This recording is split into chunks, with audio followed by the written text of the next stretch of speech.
These teenagers mostly come from Muslim families in Vilvoorde, a municipality north of Brussels. They feel united as a group, and it's on a football pitch that they feel at home. Hey, stop talking to the journalists. They only make us look bad. Stop filming right now.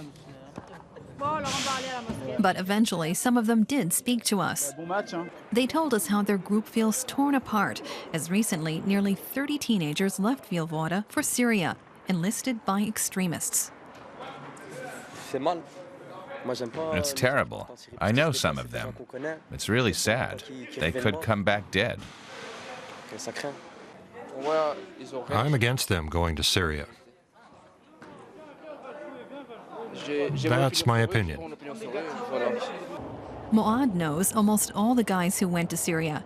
He was able to resist the false prophets. His parents, faithful Muslims, taught him that there cannot be a holy war. The guys really believed that they had to fight. For them, jihad's an ideal, and they wanted to follow it. The imams in Belgian mosques have lost a lot of influence with teenagers in the suburbs. By using the internet, they now want to offer guidance and prevent hate preachers from enticing today's youth. We're active on Facebook. Our teachers of the Quran ask their students to talk with those who've been radicalized, to counter their arguments, and to show them that Islam is a religion of peace and love. Fanatical Muslims, on the other hand, don't argue or debate.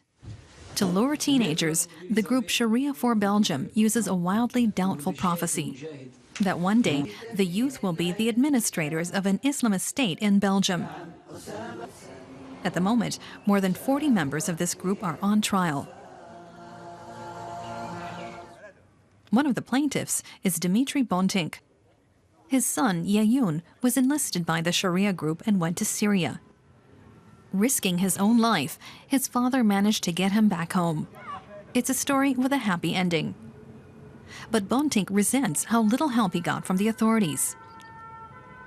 Of course, we ask help by the authorities, by the police, by youth organizations.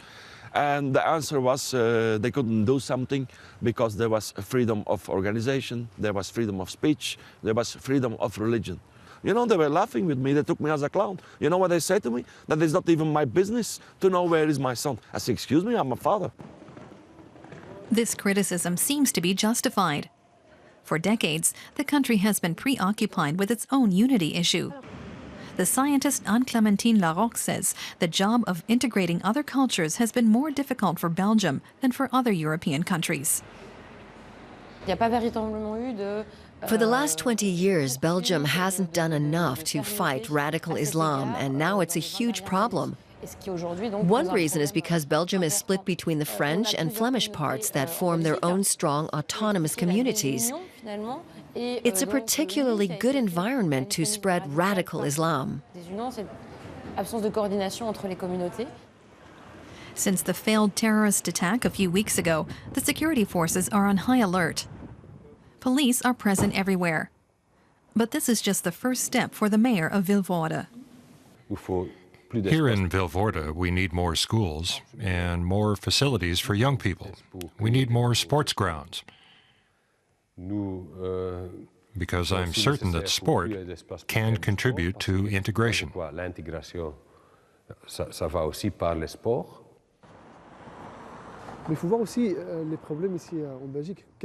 There are reasons behind the radicalization.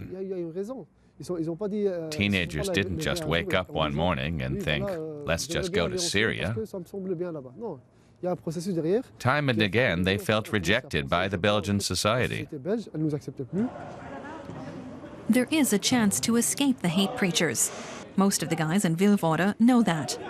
Many of them just dream of acknowledgement, a chance to become part of Belgian society.